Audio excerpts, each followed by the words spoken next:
Paz do Senhor, irmãos. Poder sentar. Antes de nós lermos a palavra do Senhor, os irmãos ouviram que o culto da Unijove da Unadou será no sábado. Então, na quinta-feira, nós estaremos dando prosseguimento ao estudo que nós começamos na semana passada. Estávamos falando sobre predestinação e livre-arbítrio. Então, quero convidar vocês a, excepcionalmente também nessa quinta-feira, né? Aqueles que começaram, venham, e aqueles que não vieram, venham também, que é um tema bem interessante para nós, tá bom? É um tema que muitas das vezes nós ficamos assim meio em dúvida. E é interessante os irmãos estarem aqui presentes juntamente conosco para continuarmos aprendendo a palavra do Senhor. Dito isso, livro de Daniel, capítulo 5.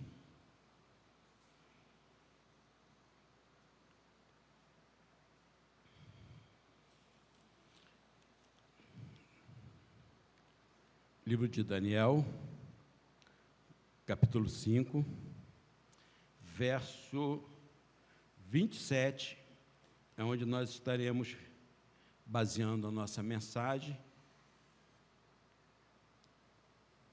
que diz: Tekel, pesado foste na balança e achado em falta. Vamos ler junto? Tekel, pesado foste na balança e achado em falta. Vamos, irmãos, deixar a Bíblia aberta aí, Daniel capítulo 5, a partir do verso 17, que nós vamos aí estar fazendo algumas considerações a respeito desse texto, dessa passagem. Irmãos, o livro de Daniel, ele é um livro dramático. Ele já se distingue de alguns outros livros do próprio Antigo Testamento, porque ele é um livro que vai ser produzido durante e depois do período do cativeiro. Ele vai ser colocado, para os irmãos terem uma ideia, ele é um livro tão diferente, que inclusive o capítulo 4 do livro de Daniel, ele não foi escrito por um profeta nem por um homem de Deus, ele foi escrito por um rei ímpio após um julgamento divino. O livro de Daniel, então, ele vai ter esse ar de dramaticidade, porque é um livro que vai ser escrito, que vai ser composto, falando sobre um povo no momento que ele ainda estava escravizado, ainda estava subjugado. E é interessante que Daniel, ele vai viver num momento de grande turbação nacional, onde ele vai ver o povo dele sendo levado cativo. Ele vai ver durante o cativeiro 3 reinos que vão se substituir, enquanto ele ali estava naquele reino. Ele começa com os babilônicos, depois ele vem os medos, termina com os persas, e em todo esse momento, às vezes, né, nós tivemos aí uma eleição há pouco tempo, e os irmãos se lembram da turbação nacional sobre o que vai ser. Daniel, ele não foi troca de presidente, não. Daniel foi troca de reino, foi povo conquistado, mas ele tinha um hábito, né, de 3 vezes ao dia orar ao Senhor. E durante todo esse momento, essa dramaticidade que ele viveu, irmãos, em todos os momentos, Daniel foi vitorioso. Inclusive, quando ele teve que ir lá na cova dos leões, que o único que perdeu foi o próprio leão, né, que foi dormir com fome e ainda deu um cheguinho para lá, para Daniel poder se aquecer naquela juba quentinha que o leão ele tinha ali, né? E no final passou a noite inteira dormindo ali tranquilo, e no dia seguinte estava lá ele em paz, tranquilo. Por quê? Porque Daniel, ele sabia que mesmo naqueles momentos de turbação nacional, ele era guardado por Deus. E aqui, esse texto que nós estamos lendo, vai falar sobre Beltesazar, que era filho desse Nabucodonosor, aonde começa todo esse drama na vida de Daniel. E aí, nós vamos ver que ele, sendo aí o último monarca desse grande império chamado Babilônia, o último monarca desses que haveriam de ser os caldeus. E é interessante que ele vai viver aquele momento, e nesse texto que nós nos baseamos, vem uma inscrição na parede, aonde Beltesazar, ele é julgado por Deus, e a Bíblia diz que ele é achado em falta na balança de Deus. E muitas das vezes, irmãos, quando nós formos olhar apenas no âmbito humano, apenas no mundo material, talvez aquele Beltesazar fosse um homem que as pessoas tinham em alta consideração. Talvez seja alguém até que fosse invejado por aqueles que estavam ao seu redor. Muitos até achavam, poxa, esse aí é um camarada que tem poder, olha, esse aí manda. É interessante que quando nós lemos o texto, aqui a partir do verso 17, quando Daniel ele entra para falar com aquele rei, tendo sido chamado para interpretar aquilo que estava escrito ali naquela parede, aquilo que estava colocado ali naquele local, Daniel ele chega, e é interessante que Daniel ele não chega com firula, ele não faz introdução, porque ele sabia que o que ele estava fazendo ali era algo solene, e ele começa lembrando a Beltesazar aquilo que ele viu acontecer no reino do pai, e ele fala assim, você sabia de tudo isso que aconteceu. Ele vai dizer aqui, 5:17, então respondeu Daniel e disse na presença do rei, os teus presentes ficam contigo, e dá o teu prêmio a outro, todavia lerei ao rei a escritura, e lhe farei saber a interpretação. Ó rei, verso 18, Deus o Altíssimo deu a Nabucodonosor teu pai, reino, grandeza, glória, majestade, por causa da grandeza que lhe deu, povos, nações e homens de todas as línguas tremiam e temiam diante dele, matava a quem queria e a quem queria deixava com vida, a quem queria exaltava e a quem queria abatia. Talvez esse Nabucodonosor, ele podia se achar até Deus. Por quê? Porque ele era alguém que tinha condição de fazer a sua vontade prevalecer nesse mundo que aqui estava. Mas, diz o verso 20, quando, porém, o seu coração se elevou e o seu espírito se tornou soberbo e arrogante, foi derribado do seu trono real e passou dele a sua glória. Foi expulso dentre os filhos dos homens, e o seu coração foi feito semelhante ao dos animais, e a morada foi com os jumentos monteses. Deram-lhe de comer erva como os bois, e do orvalho do céu foi molhado o seu corpo, até que conheceu que Deus o Altíssimo tem domínio sobre o reino dos homens, e a quem quer constitui sobre ele. Voltando atrás, Daniel vai lembrar a Beltesazar sobre o quadro, o drama que havia sido narrado no capítulo 4 pelo próprio Nabucodonosor, quando ele é avisado por Deus que ele deveria abater a sua arrogância, ele deveria se humilhar, e ele, à noite, ele tem um sonho, e ele vai e fala, não, olha para o jardim, e fala assim, não, foi a minha mão que fez isso tudo. Quando ele terminou de falar, a Bíblia diz que a mente humana dele sai e ele se tornou como uma besta do campo e começou a pastar como os animais, e ele ficou assim até o dia que ele reconheceu o Deus Altíssimo. E aí Deus fez com que ele retornasse novamente. E aqui Daniel estava lembrando a Beltesazar, você viu isso tudo, está aqui no verso 22, tu, Beltesazar, tu és o seu filho,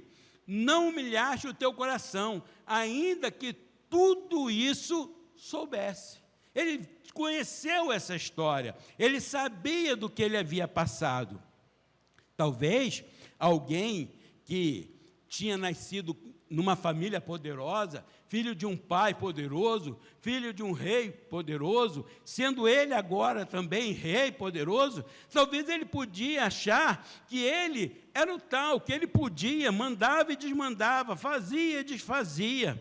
Talvez na ótica humana, terrena, ele poderia ser alguém que fosse extremamente vitorioso, alguém que era jovem, que era feliz, ele estava ali dando festa, estava ali dando banquete, ele se achava tão grande que ele mandou vir os objetos da casa de Deus, para que ele pudesse se servir daquilo que deveria ser utilizado apenas para o serviço da casa de Deus. Ele começou a comer, beber, usar as taças, usava aqueles apetrechos, juntamente com os seus colegas, suas concubinas, junto com as suas mulheres, e aí, de repente, um drama saiu. Por quê? Por mais que aquele homem, aos olhos humanos, ele poderia ser alguém que tivesse muita projeção, mas na balança de Deus, que diferença. Na balança divina, era completamente, todos nós somos também pesados na balança de Deus. Todos nós passamos por esse momento, e quando nós estamos ali, qual é o nosso peso? Como nós somos encontrados? É interessante, irmãos, que muitas das vezes nós achamos que a nossa vida está muito bem, mas a Bíblia diz, ai daqueles que são soberbos, porque Deus, Ele resiste aos soberbos. Muitas das vezes nós nos achamos melhores, nos achamos presunçosos. Isaías, capítulo 5, verso 21. Isaías, capítulo 5, versos 21. Vamos ver o que está escrito ali.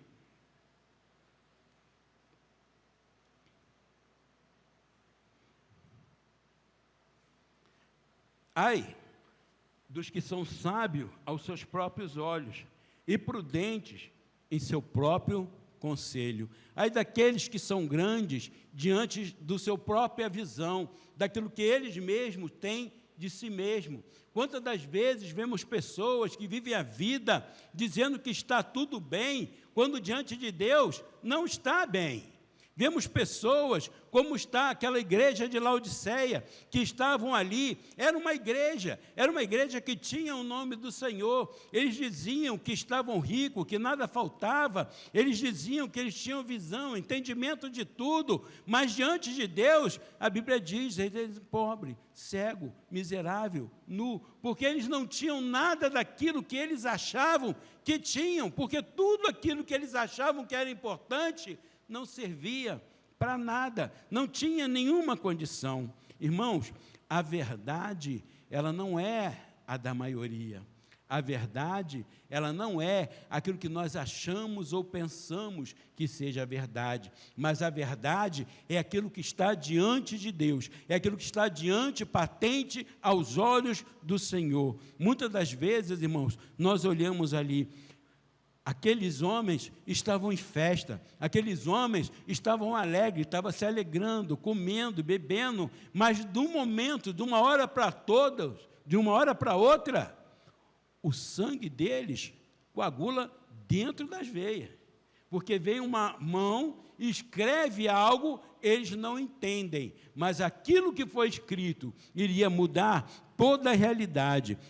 O tom de Daniel era um tom severo, não tinha firula, não tinha um jeitinho, não tinha um amaciar daquilo que estava falando, porque a palavra ali era a palavra de julgamento. Babilônia, ele é um símbolo do poder temporal, do poder que esse mundo oferece, mas Beltesazar, ele é a encarnação desse espírito de Babilônia, desse espírito mundano que ali está. Por que Beltesazar foi achado em Fausta? Daniel 5, verso 22. Ele não humilhou o seu coração, embora soubesse de tudo isso. Ele tinha exemplos. Verso 23, ele elevou o seu coração contra Deus. E ainda no 23, não glorificou a Deus. Ele foi glorificar a deuses mortos, estranhos, ao invés de glorificar ao Deus que era vivo e verdadeiro, e aquele a quem a vida do próprio Beltesazar dependia, mesmo que Beltesazar não acreditasse. Beltesazar não confiava em Deus, ele não acreditava em Deus, ele não cria em Deus, mas o profeta diz para ele: a tua vida está na mão, na dependência desse Deus que você não glorifica, que você não conhece, mas que ainda assim é Senhor da tua e da minha vida. Deus, ele é o Senhor de tudo. Não glorificou a Deus. Beltesazar não glorificou a Deus, não se humilhou, se exaltou, colocou nessa condição. Consequência, perdeu o reino. Todos nós temos um reino pelo qual nós batalhamos, nós oramos: venha a nós o vosso reino, seja feita a vossa vontade, assim na terra como no céu. Nós pedimos a manifestação visível do reino de Deus, e o que nós queremos é que um dia nós possamos também ganharmos esse reino para nós. E como nós estamos pronto, nós estamos aptos, nós podemos dizer: venha a nós o teu reino, ou o que nós falamos é: espera um pouquinho. É interessante, irmãos, que o Senhor, ele está sempre nos julgando, sempre olhando a cada um de nós. Além de perder o reino, perdeu também a vida. Todos nós temos uma vida. E quando nós falamos vida, não é apenas essa vida do coração batendo, pulsando, mas é uma vida que nós esperamos que seja colocada durante toda a eternidade. E nós também buscamos essa vida, e nós não queremos que essa vida também venha a se perder. Será que isso não nos perturba? Será que isso não nos perturba? Será que nós fazemos coisas certas, fazemos coisas erradas e vamos vivendo a nossa vida conforme nós achamos que devemos viver, na forma como nós achamos que podemos estar a nossa existência, e esse sentimento não nos perturba? Quando nós formos para a balança de Deus, como será o resultado de nós? Eu me lembro, irmãos, que muitas das vezes a gente vê as pessoas, discutindo: Senhor, vai pesar entre eu e você. E algumas vezes eu falo, com minha esposa, e falo assim: olha, eu já parei de pedir que Deus julgue há muito tempo, porque quando Deus julga, Ele julga todos na medida da responsabilidade de cada um. E será que nós temos a condição de falar: não, eu estou totalmente inocente nesse negócio e toda a culpa vai recair sobre aquele que está ao meu lado, sobre aquele que está ao meu redor? Para terminar, convido os irmãos, vamos ver Romanos, capítulo 3, verso 9, até o verso 18. Vamos ler rapidamente. Porque se conclui: não temos nós qualquer vantagem? Não, de forma nenhuma, pois já temos demonstrado que todos, tanto judeus como gregos, estão debaixo do pecado, como está escrito: não há um justo, nenhum sequer. Eu não sou justo, você não é justo, nós não somos justos.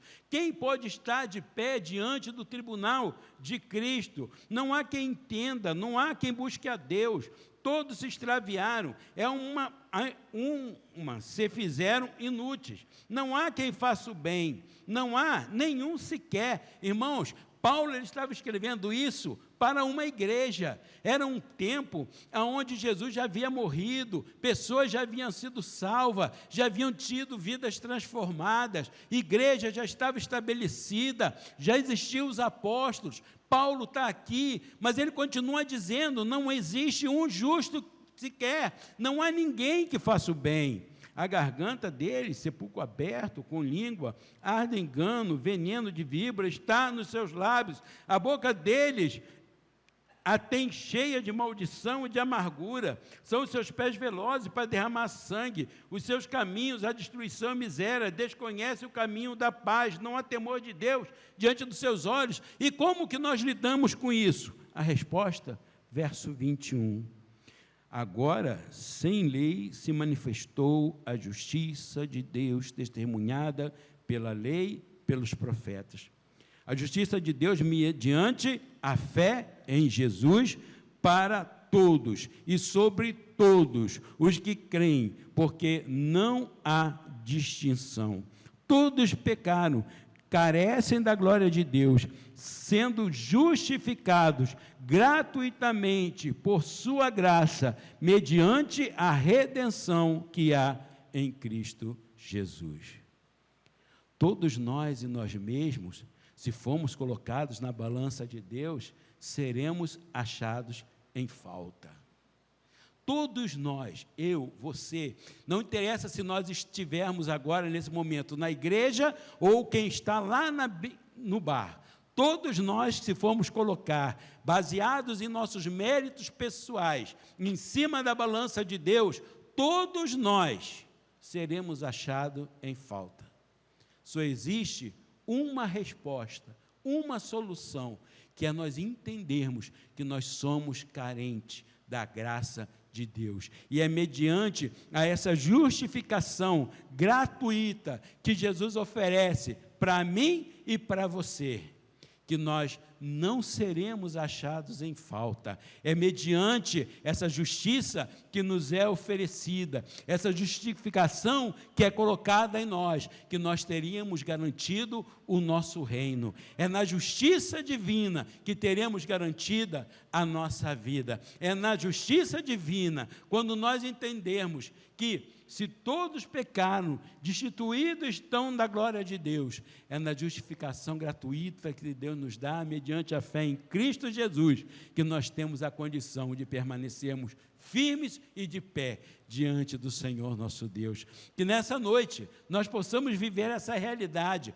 Eu não sei se aqui todos já experimentaram isso, mas eu digo para você uma coisa: fora de Jesus não existe salvação, não existe mérito humano, não existe condição humana. Todos nós seremos achados em falta se nós formos colocados diante de Deus. Talvez nós entendamos como o publicano: Senhor, tem misericórdia de mim. Talvez a gente seja igual o fariseu, chegando diante do Senhor e falando: olha, eu estou na igreja todo dia, eu vou na igreja, estou na tua casa, eu dou meu dízimo, dou oferta, eu faço isso, faço aquilo. E Deus fala para ele assim: ô fariseu, é coisa de fariseu mesmo, porque nós somos justificados pela graça, por meio da fé em Cristo Jesus, para que ninguém se vanglorie. Nós somos justificados pela graça em Cristo Jesus.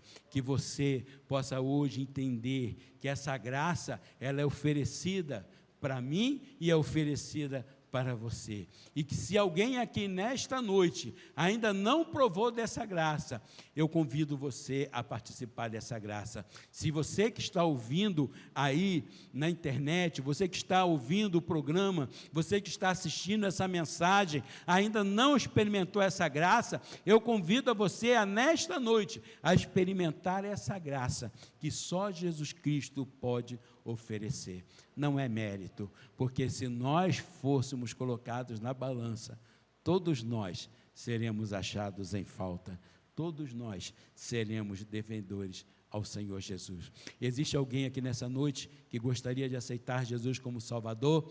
Alguém que gostaria de experimentar também dessa graça que a nós é oferecida, levanta a tua mão, vem aqui na frente, nós vamos orar por você. Com certeza o Senhor, Ele vai apagar as tuas faltas, Ele vai te dar a condição para que você possa estar na balança de Deus, bem, em pé, não sendo achado em falta, não porque nós não tenhamos falta, mas porque a graça do Senhor, Ele também nos alcança. Existe alguém? Não?